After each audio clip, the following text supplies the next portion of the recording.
영상으로 우리 또 분당에서 함께 이 예배 참석하시는 우리 분당교 성도님들도 함께 할렐루야로 인사 나누겠습니다. 할렐루야, 할렐루야. 7월입니다. 세월이 참 빠른 것 같은데 7월에 접어드니까 잎사귀가 더 이렇게 푸르러지더라고요. 그래서 우리의 신앙과 우리의 믿음도 더욱더 푸르러지는 그런 7월이 되기를 또 축복드립니다. 우리 옆에 계신 성도님들, 푸르른 우리 성도님들 이렇게 보시면서 참 잘 오셨습니다. 보고 싶었습니다.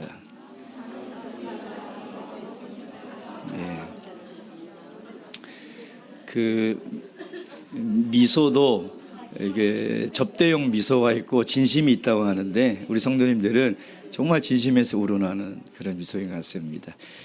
안식일 하루 종일 그 미소 잃지 마시고 지내시기 바랍니다. 예수 그리스도 이름으로 하나님의 말씀 증거하도록 하겠습니다. 성경 말씀 느헤미야서 1장 1절에서 5절까지만 읽도록 하겠습니다.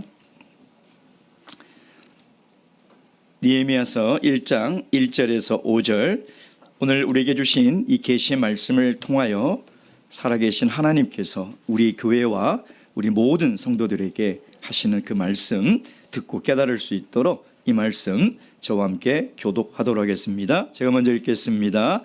하갈의 아들 느헤미야 말이라. 아닥사스다 왕 제20년 기스르월에 내가 수상궁에 있더니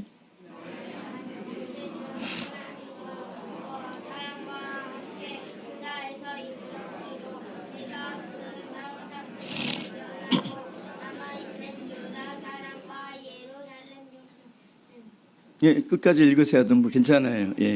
저희가 아동부 속도에 맞추도록 하겠습니다. 저희가 내게 이르되 사로잡힘을 면하고 남은 자가 그 도에서 큰 환난을 만나고 능력을 받으며 예루살렘의 성은 회파되고 성문들은 소화되었다 하는지라.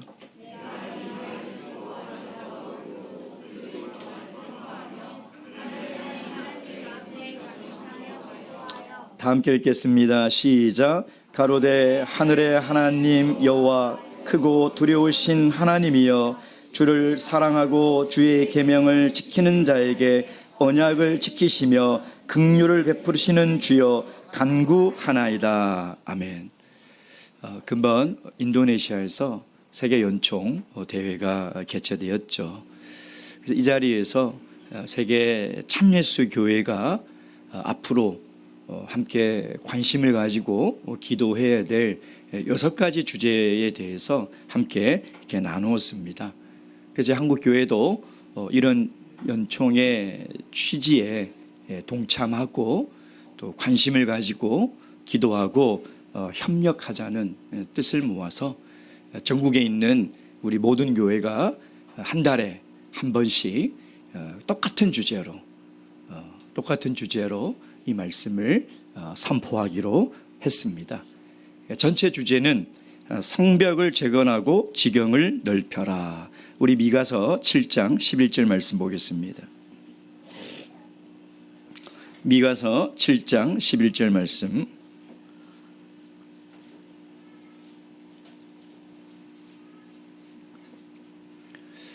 다 함께 읽겠습니다. 7장 11절 시작.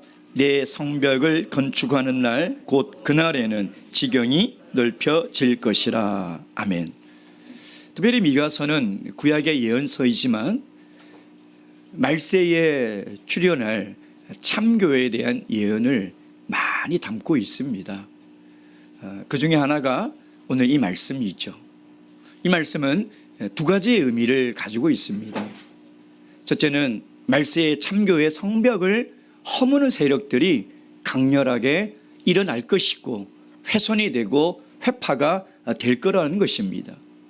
그러나 그것을 우리가 잘 재건하고 보수할 때 많이 참교회가 하나님 나라가 확장되어 갈 것이라는 것이죠.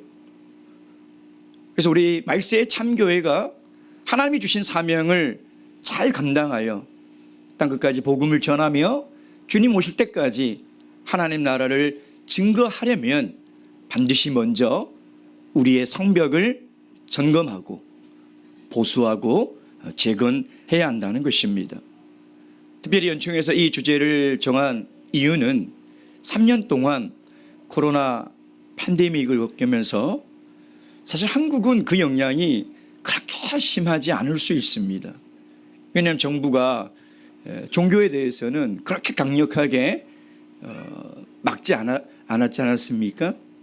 그러나 다른 나라들은 정말 우리가 상상할 수도 없는 그런 조치 속에서 3년을 보냈다는 것이죠. 그 결과 너무나 많은 교회들의 무너지고 훼손되고 신음을 앓고 있는 것이 오늘 전 세계 참예수 교회의 현실이라는 것이죠. 그래서 우리가 팬데믹을 겪으면서 우리 교회뿐만 아니라 또는 우리 가정 또는 나의 신앙에 있어서 어디 훼손된 곳은 없는가, 우리 교회가 혹시 무너진 부분은 없는가, 그것을 잘 점검해서 재건하고 보수를 하자는 것입니다. 그래서 앞으로 우리 한국에 있는 교회도 이 6가지 주제를 이제 올 말까지 다루려고 합니다. 신앙에 대해서, 진리에 대해서, 성업에 대해서, 일꾼과 사역에 대해서, 교육에 대해서 앞으로 같은 주제로 우리 하나님 말씀을 살펴볼 때에 내 삶, 신앙, 우리 교회를 이 말씀을 비춰서 면밀히 진단하시고 보수하고 훼손된 것을 재건하는 그런 귀한 시간이 될 수 있기를 주님의 이름으로 축원드립니다.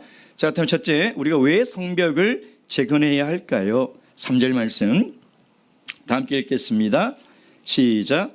저희가 내게 이르되 사로잡힘을 면하고 남은 자가 그 도에서 큰 환난을 만나고 능력을 받으며 예루살렘 성은 회파되고 성문들은 소화되었다 하는지라. 지도를 보시면 이스라엘은 지정학적 위치로 인해서요, 참 이 전쟁과 침략이 끊이지 않는 위치에 되어 있습니다. 고대 문명의 발달지가 이집트죠. 그리고 그 위로는 메소포타미아, 즉 유프라테스 강과 티그리스 강에 있는 그 지역이 고대 문명의 발상지죠.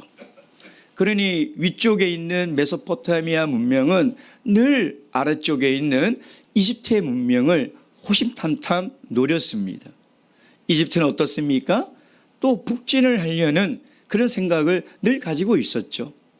그러니 이 팔레스타인 땅, 이 네모박스 안에 들어있는 지금 이스라엘 땅은요, 고대뿐만 아니라 사실은 이후에 아수르라든지 바벨론이라든지 페르시아라든지 또는 로마, 하여튼 이런 모든 이 제국의 역사를 볼 때 저 땅은 엄청난 제국들의 각축전이 벌어졌던 것이죠. 그래서 저기는 비옥한 초생딸 지역이다. 그래서 무역과 교통의 요충지이기도 하지만 전쟁이 일어나는 것이죠.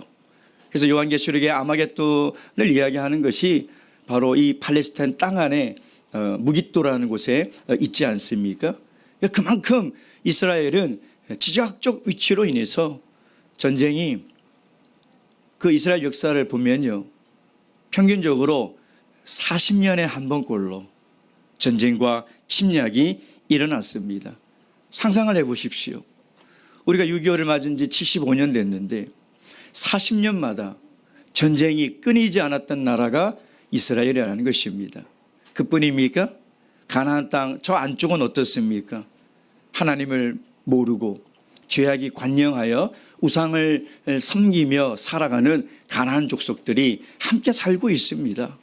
다시 얘기하면 이스라엘 백성들이 살고 있는 저 팔레스타인 땅은 가까이에는 가나안 족속들의 침략이 끊이지 않았고, 멀리로는 제국들이 늘 전쟁을 위해서 저곳을 지나가면서 침략하고 약탈하고 잡아가는 그런 곳이었다는 것이죠.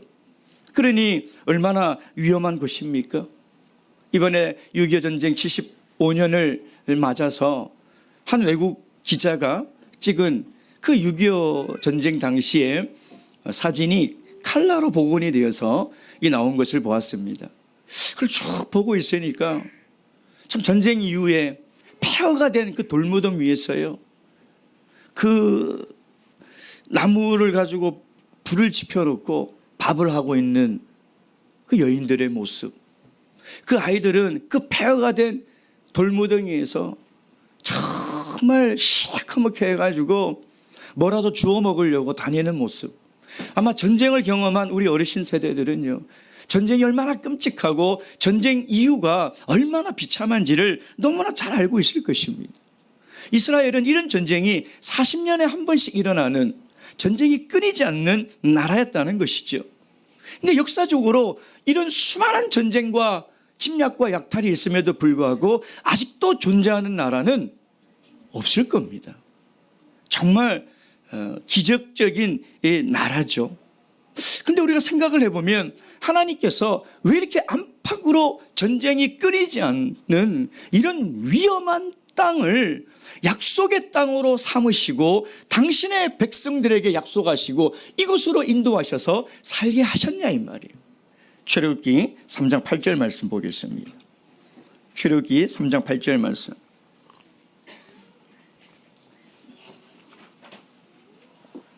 출애굽기 3장 8절 말씀 다 함께 읽겠습니다. 3장 8절 시작. 내가 내려와서 그들을 애굽인의 손에서 건져내고 그들을 그 땅에서 인도하여 아름답고 광대한 땅, 젖과 꿀이 흐르는 땅, 곧 가나안 족속, 헷 족속, 아모리 족속, 브리스 족속, 히위 족속, 여부스 족속의 지방에 이르려 하노라. 하나님이 약속한 땅은 젖과 꿀이 흐르는 땅입니다. 이 말은 뭐냐면 풍요가 보장된 땅이라는 것이죠.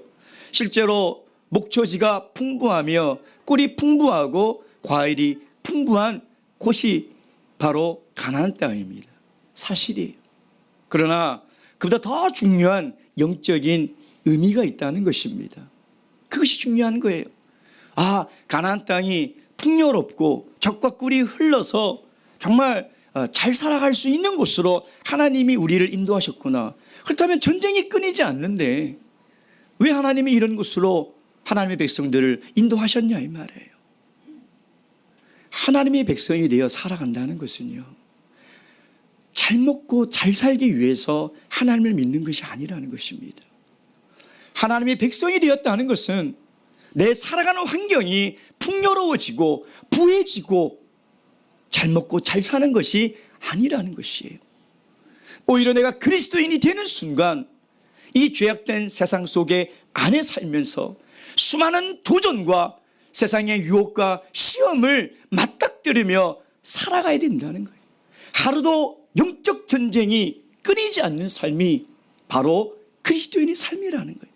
우리가 신앙이 없다면 이 전쟁을 왜 싸웁니까? 우리가 하나님을 믿지 않는다면 이 전쟁을 싸울 이유가 없어요. 우리는 죄와 벗하며 살아가도 돼요. 양심에 꺼리낌은 있겠지만 뭐가 문제입니까? 하나님을 믿지 않는데, 천국과 지옥을 믿지 않는데 그게 뭐가 문제가 되겠냐. 이 세상에서 잘 먹고 잘 살면 되는 거 아니겠습니까? 내가 갖고 싶은 거, 즐기고 싶은 거 다 누리며 그것이 죄든 아니든 그것이 무슨 소용이 있냐. 그러나 우리가 하나님의 백성이 되는 순간 그렇게 살 수가 없는 거예요.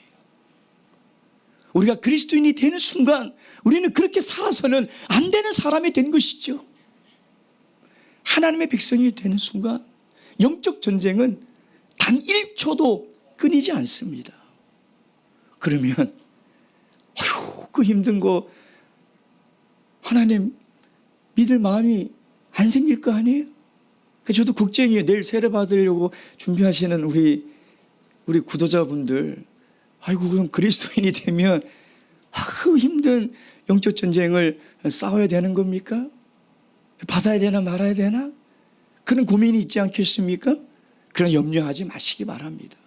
이 전쟁은 승리한 싸움을 싸우는 것이며 반드시 승리할 수밖에 없는 싸움을 싸우는 것이고, 이 승리 후에는 썩어질 세상의 명예와 영광이 아니라 영원한 영광의 면류관을 하나님께서 씌워주시고 영생하는 나라에서 하나님과 왕노릇하며 하나님과 함께 살아갈 수 있다는 거예요. 이것을 어떻게 세상의 풍요와 바꿀 수 있겠습니까? 이것을 어떻게 세상의 쾌락과 즐거움으로 바꿀 수 있겠냐 이 말이에요. 영적 전쟁은 반드시 싸워야 하지만 이것은 이미 예수 그리스도께서 승리해 두신 싸움이라는 거예요. 우리는 그것을 믿고 싸우면 돼요. 하나님은 우리 인생의 산성이시며 방패시며 불성각되지 않으십니까? 그 하나님이 싸우시는 거예요. 우리에게 필요한 것은 믿음이에요. 믿음. 그러니 우리가 이 성벽이 왜 필요합니까? 이렇게 전쟁이 끊임없이 일어나는데 성벽이 없다고 생각해 보세요. 이스라엘 땅이 안 밖으로 전쟁이 끊이지 않았던 것처럼 우리 그리스도인도 마찬가지예요. 우리 안에서 전쟁이 얼마나 많이 일어납니까? 세상을 탐하고 싶은 탐욕이 일어나고요. 사람을 미워하고 싶은 미움의 죄가 일어나고 시기, 질투, 음욕. 여러분 우리 안은 가나안 땅하고 똑같아요. 가나안의 7 족속처럼 하나님께 범죄하고 우상을 사랑하는 마음이 우리 안에 가득가득한 이거와 싸우지 않고 어떻게 우리가 영생을 얻을 수 있겠습니까? 이거와 싸우지 않고 우리가 어떻게 하나님의 자녀로 살아갈 수 있겠습니까? 그뿐입니까? 세상의 유혹은 얼마나 많습니까? 세상은 정말 강대국처럼 우리의 신앙을, 우리의 믿음을 끊임없이 공격해 옵니다. 흔듭니다. 그러니 오늘 우리가 이 땅에 살아가는 삶이나 이 유대인들이 팔레스타인 땅에서 수천 년 동안 살아왔던 그 삶이 다를 것이 없다는 것이에요. 그래서 반드시 성벽이 있어야 한다는 것이죠. 성벽은 우리의 생명을 지켜주는 겁니다. 성벽은 우리의 안전과 신앙을 지켜주는 거예요. 그러니 그 성벽이 만약에 구멍이 나 있다면, 어느 한쪽이 무너져 있다면 우리는 살아갈 수 없는 거예요. 우리의 생명도 우리의 안전도 보장받을 수가 없는 것이죠. 여러분, 유대인들이 가장 갈망하는 것이 뭐냐? 역사적으로 그게 바로 샬롬입니다. 평화. 전쟁이 끊이지 않으니까요. 그들이 가장 갈망한 게 뭐냐? 평화예요, 평화. 평화가 왔으면 좋겠다. 이렇게 침략이 빈번하니 성벽을 재건하는 것이 얼마나 중요하겠습니까? 오늘 3절의 말씀도 보세요. 그들이 큰 환난을 만나고 능력을 받으며, 여러분 이 70년 바벨론 포로 이후에 돌아와서 보니 예루살렘 성전은 다 무너져서 그것을 이제 중건하지 않습니까? 참 솔로몬의 성전에 비교하면 볼품이 없지만 그래도 성전 중건을 합니다. 그런데 문제는 성벽 재건이 되지 않는 거예요. 성벽 재건이 되지 않는 기간이 약 140년이에요. 140년. 그 말은 뭐냐면 140년 동안 비록 고토로 돌아왔지만 끊임없이 능욕을 당하고 멸시를 당하며 살아왔다는 거예요.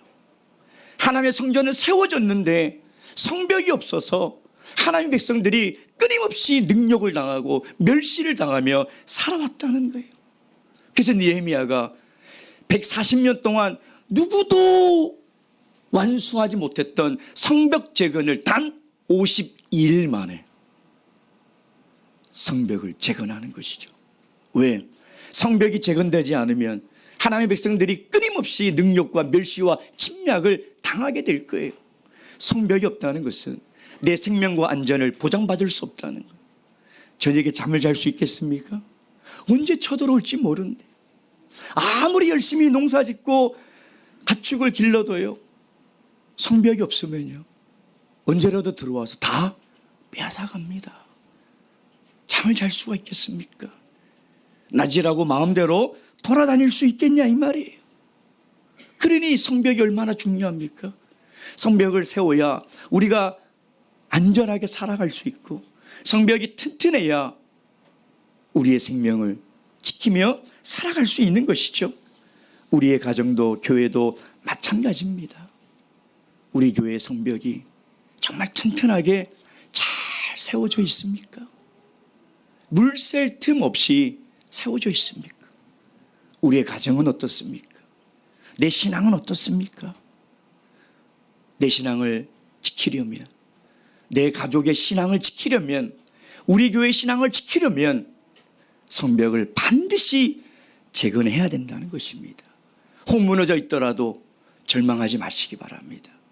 머뭇거리지 마시고 지금이라도 느헤미야 마음처럼 그동안 누구도 하지 못했다 할지라도 성벽 재건을 위해서 우리가 힘쓰고 노력할 때 하나님 반드시 이 일에 함께 하신다는 것이죠.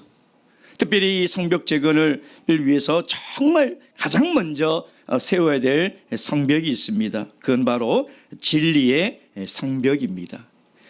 우리가 이 성전의 원형인 성막을 어디서 모세가 받았는지 잘 알고 있죠. 바로 허벌판 광야에서 받았습니다. 하나님이 직접 그 설계도를 모세에게 줬죠.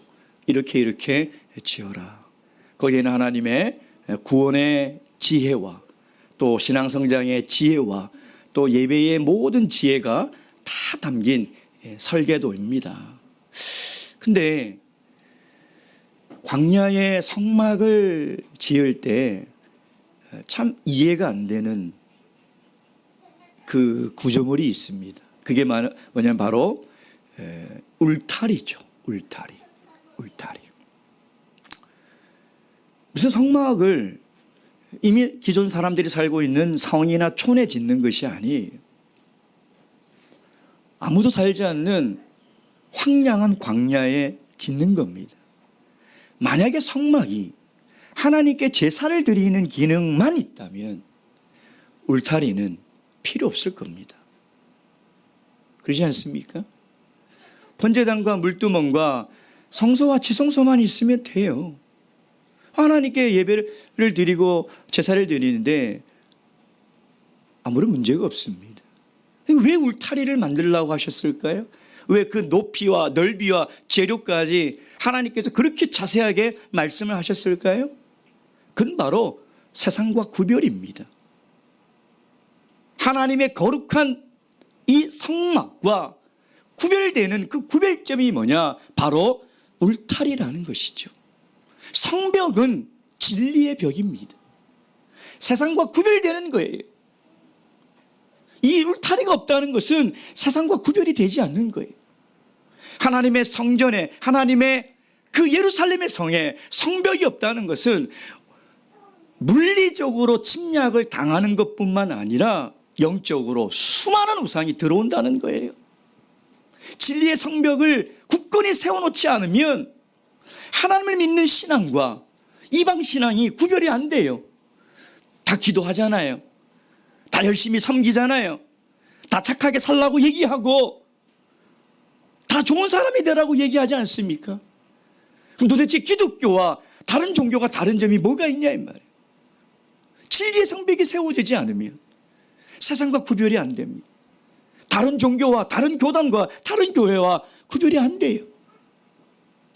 여러분, 우리 교회가 만약에 이 진리의 성벽이 훼손되어 있다면 수많은 비진리들이 들어올 거예요.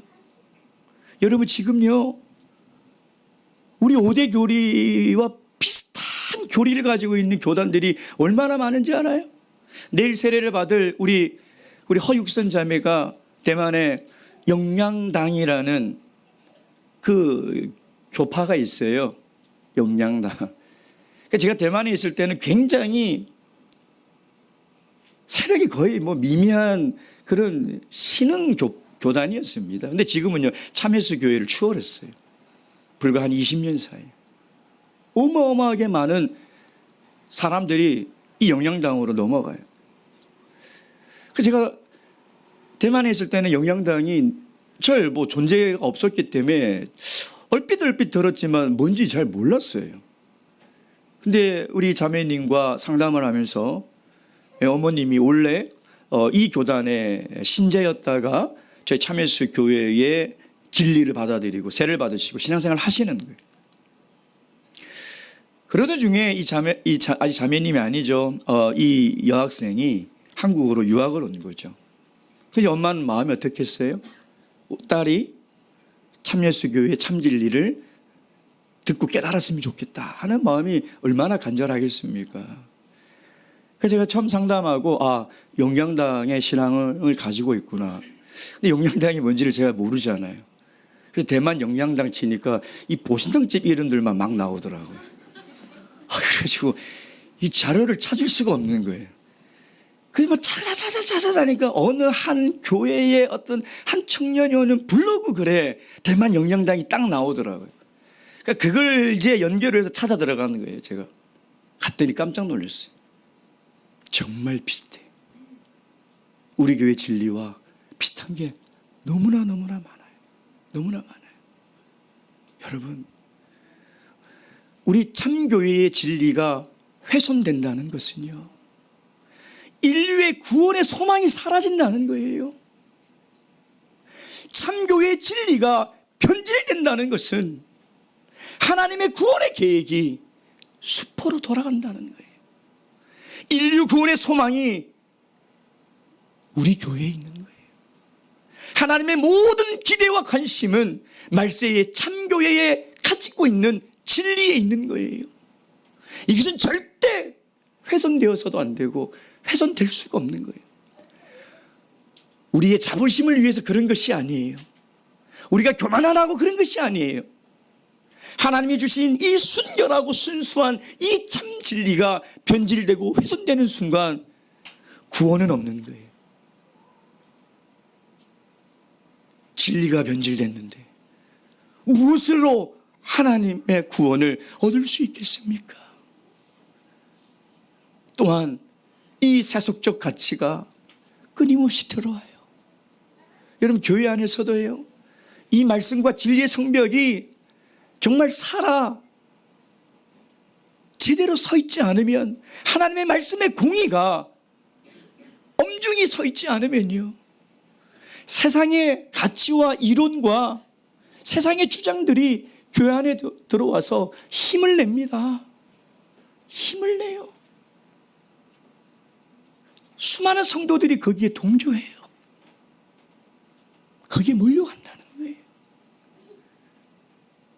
여러분, 무엇보다도 하나님이 주신 이 참된 진리의 성벽을 우리가 잘 간직하고 지켜야 된다는 것입니다. 우리가 세상을 무시하는 것이 아니에요. 우리가 구별되고 거룩하게 되지 않으면 세상도 소망이 없는 거예요. 절대 일반 교회를 우리가 멸시하고 무시해서는 안 돼요. 그렇다고 우리가 그들과 타협해서도 안 되는 거예요. 왜? 그렇게 되는 순간 하나님의 구원은 도대체 어떻게 이루어지냐 이 말이에요. 그들을 존중해야 하지만, 그들을 위해서도 기도해야 하지만, 동시에 우리가 가진 진리를 반드시 지키고 그 성벽을 견고히 쌓을 때만이 하나님의 구원의 역사가 이루어진다는 것을 꼭 믿으시고, 세상과 구별되고 세상의 교회와 구별된 이 진리와 하나님의 이 말씀의 성벽을 든든히 세워나가시는 저와 여러분이 되기를 주님의 이름으로 축원드립니다. 그렇다면 두 번째, 어떻게 성벽 재건을 시작할 수 있겠습니까? 4절 말씀 보겠습니다. 4절 말씀 다 함께 읽겠습니다. 시작. 내가 이 말을 듣고 앉아서 울고 수일 동안 슬퍼하며 하늘의 하나님 앞에 금식하며 기도하여. 아멘. 어떻게 이것을 시작할 수 있을까요? 관심에서 시작되는 거예요. 관심. 이번 연총회 참석해서 아직도 제가 기도하는 가운데 눈물이 나는 그런 간증이 뭐냐, 말레이시아의 팽요수아 장로님께서, 제가 보고 올 때도 잠시 말씀을 드렸지만, 정말 10여 년 동안, 오랜 기간 동안 제가 그 산지를 같이 갔다 왔는데요. 대만 산지는 산지도 아니에요. 나중에 올라가다가 해가 졌는데 헤드라이트 불빛을 딱 끄면요. 아무것도 안 보여요. 아무것도. 옆에 앉아있는 사람도 안 보여요. 그 오지를 매달 찾아가서 복음을 전하고 세례를 바치고 성령을 받고 교회가 세워졌어요. 왜냐하면 말레이시아는 중국인을 제외한 말레이시아 원주민에게는 복음을 전하면 잡혀가요. 큰일 나요. 이거는 불법 행위죠. 근데 그 산에 있는 원주민들은 가능한 거예요. 그걸 10여 년 전에 깨달았어요. 그걸 발견하게 된 거죠. 사바 원주민 선교 때문에. 그래서 엄청난 공을 들여서 세워놨는데 코로나 팬데믹 3년 동안 갈 수 없어서 그 끝나고 나서 갔더니 다른 종교로 갔어요. 이분이 얼마나 황당하겠습니까? 그래서 눈물로 붙들고 그렇게 가면 안 된다. 어떻게 얻은 신앙인데 다시 우상의 종교로 돌아갈 수 있냐. 그렇게 얘기를 했더니요. 그러더래요. 우리가 하나님을 버린 게 아니라 참예수 교회가 우리를 버렸다. 그 얘기를 듣고 내려오시는데 눈물이 멈추지가 않더래요. 어떻게 하나님의 자녀가 됐는데 다시 세상으로 돌아간 그 귀한 영혼들을 놓고 내려오는 그 발걸음이 떨어지지 않더라면서 그 얘기를 하시면서 우시는데요. 참. 그래서 같이 기도하고 있습니다. 여러분, 느헤미야가 무슨 얘기를 들었어요? 지금 포로에서 돌아왔지만 하나님의 백성들이 성벽이 세워지지 않아 능력과 멸시를 당하며 고통 속에 살아가고 있답니다. 느헤미야가요. 하나님 앞에 울며 금식하며 기도하기 시작했다는 것입니다. 여러분, 이 성벽 재건의 일은요, 사실은 작은 관심에서부터 시작돼야 돼요. 그 얘기를 들어도 아이고 안 됐네 그러고 지나가 버리면 아이고 그래요? 힘들겠네요. 그래 버리면 성벽 재건은 시작할 수 없다는 거예요. 하나님의 백성이 당한 일은 남의 일이 아니에요. 내 일이에요. 비록 저 멀리에 있는 우리의 영포지만 그들이 당하여 우는 그 슬픔의 눈물은 나의 눈물이 되어야 된다는 거예요. 관심이 있어야 돼요. 그것을 흘려버리지 않고 함께 울 수 있고 함께 관심을 가져야 된다는 것이죠. 여러분, 예루살렘의 형편을 들었을 때 이 느헤미야는 하나님께 통곡을 하며 기도하지 않습니까? 느헤미야는요, 이민 3세예요. 당시 최강대국인 페르시아 수산궁의 고위 관직을 맡고 있는 사람입니다. 이민 2세만 되더라도요, 자기 민족과 나라에 대한 관심이 없어요. 애국심이 없다니까요. 제가 그들을 무시하는 게 아니라 그럴 수밖에 없어요.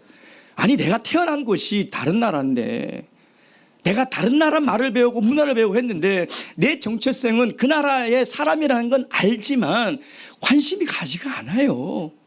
너무나 자연스러운 거예요. 근데 이민 3세예요. 부와 권력과 명예를 다 누리고 있는 사람이에요.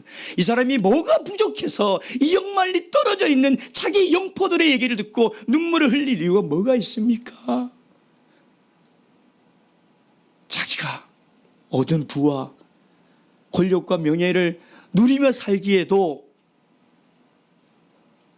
여유가 없고 부족한 사람이 뭐가 이런 마음이 들 수 있겠습니까? 그래서 저는 어떻게 느헤미야가 이런 마음을 가질 수 있을까?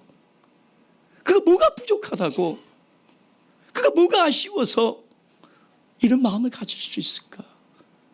히브리서 11장 24절 26절 말씀 보겠습니다. 히브리서 11장 24절 26절.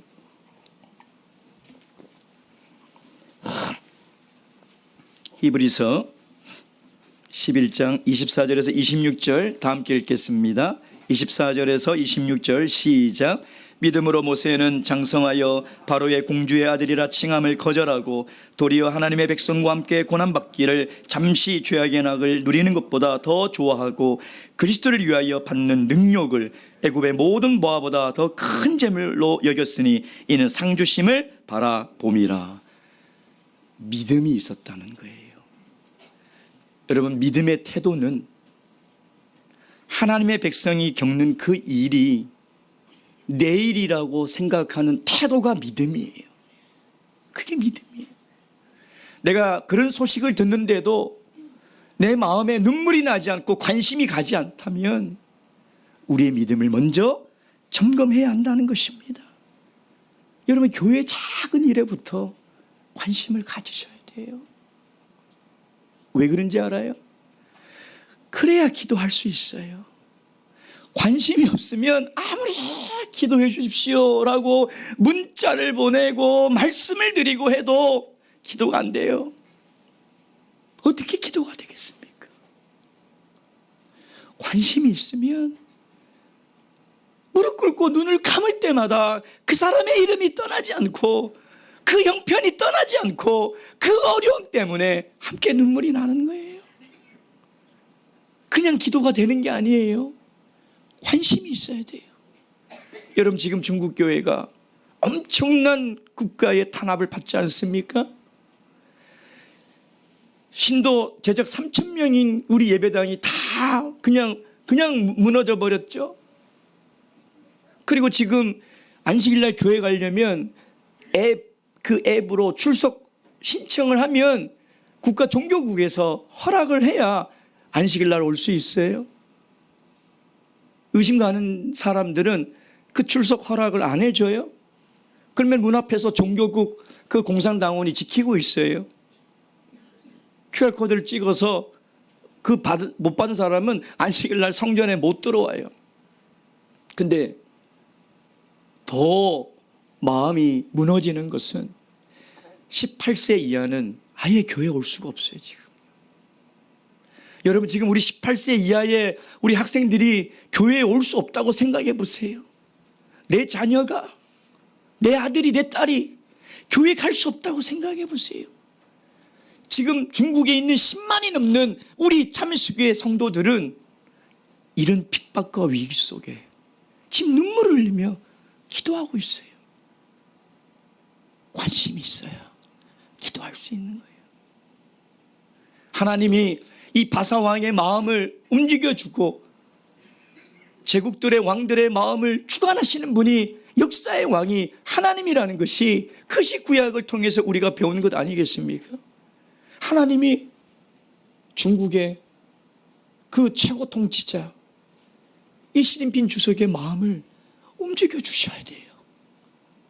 그렇지 않으면 이 엄청난 위기를 어떻게 감당하며 견디며 살아갈 수 있겠습니까?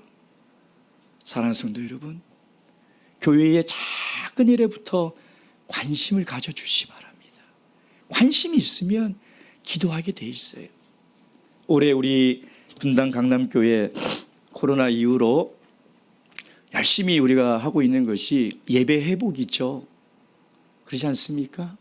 그래서 저녁 예배는 제가 유치하지만 50, 120, 50명 평균 출석을 목표입니다. 쉽지 않아요. 평균 50이 넘는다는 게 쉬운 일이 아니에요. 아이고, 나 하나쯤 안 가도 아닙니다. 그분 때문에 49.5가 자꾸 되는 거예요. 부담을 주려고 하는 건 아니고요. 그래도 올 수 있는 형편에 그래도 가까운 분, 참 저는 우리 강력회 성도님들 이번 화요일 예배도 끝나고 우리 형제님한테 물어봤더니 아이고, 가는데 얼마나 걸려요? 얼마 안 걸려요. 40분요. 아이고, 40분이면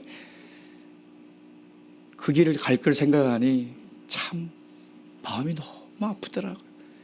이번에 경기도에 신방 갔다가 오면서 그랬어요. 야, 어떻게 이 멀리서 안식일마다 오실까?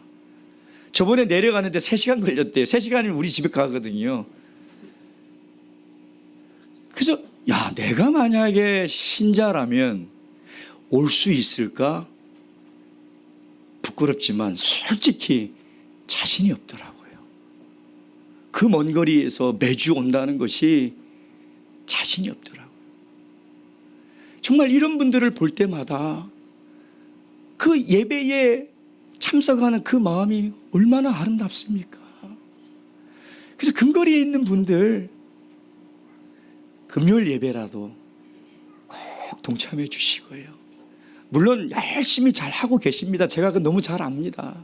근데 정말 멀리 계시는 분들, 나는 멀리 있으니까 그러지 마시고 한 달에 한 번 금요일이라도, 첫 주 금요일이라도, 토요일 날 출근 안 하시잖아요. 내가 올해는 한번 그렇게 참석해 봐야 되겠다 라고 관심을 가지고 힘을 모아 주셔야 돼요. 그런 관심과 기도가 있을 때 우리가 이 힘들 수 있는 신앙의 회복, 예배의 회복, 성벽의 재건을 시작할 수 있다는 것이죠. 부디 관심과 기도를 가질 수 있도록 부탁드리겠습니다. 마지막 세 번째, 어떻게 성벽 재건을 완수할 수 있느냐. 우리가 방화벽이라는 말을 우리가 듣지 않습니까? 원래 방화벽은 화재가 났을 때 이 화마가 다른 곳으로 번지지 않도록 막는 그 벽이죠. 그런데 온라인 세상에 들어가면 이 방화벽의 개념은 달라집니다. 눈에 보이지 않죠. 근데 이 방화벽이 세워지지 있지 않으면 어때요? 해커들이나 바이러스가 들어와서 내 안에 있는 자료를 다 가져가거나 오류건하게 하거나 하죠. 그래서 개인의 문서든 회사의 기밀이든 국가의 정보든 이 방화벽이 제대로 세워 있지 않으면 끝이 나는 거예요. 앞으로 미래의 전쟁은요, 총 쏘고 비행기 날리기 이전에 이미 이 보이지 않는 이 온라인 세계에서 승패가 좌우돼 버립니다. 그렇지 않습니까? 영적인 전쟁도 마찬가지예요. 이 성벽을 재건할 때요, 사단은 가만히 있지 않습니다. 외부로부터 막 공격을 해요. 막 비난합니다.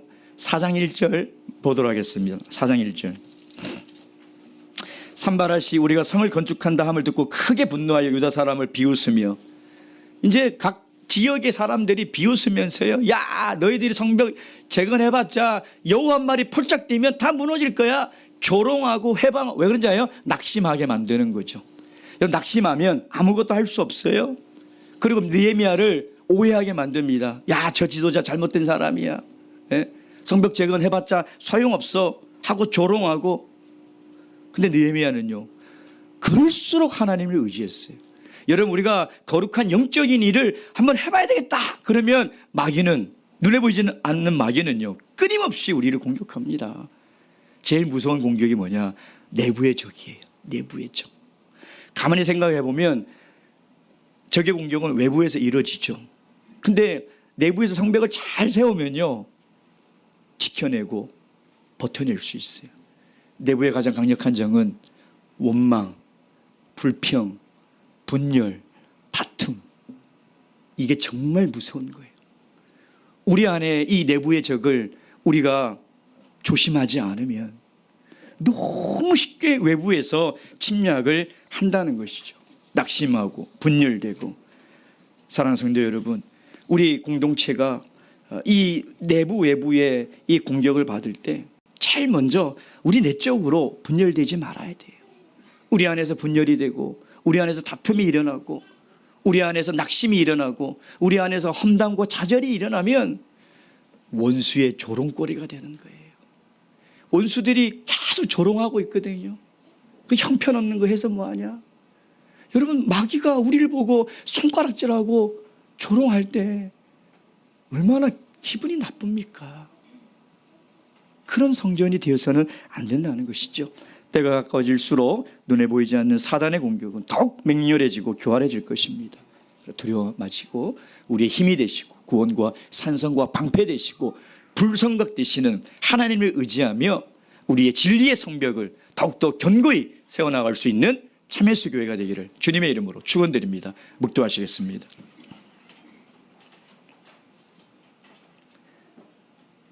할렐루야. 아멘.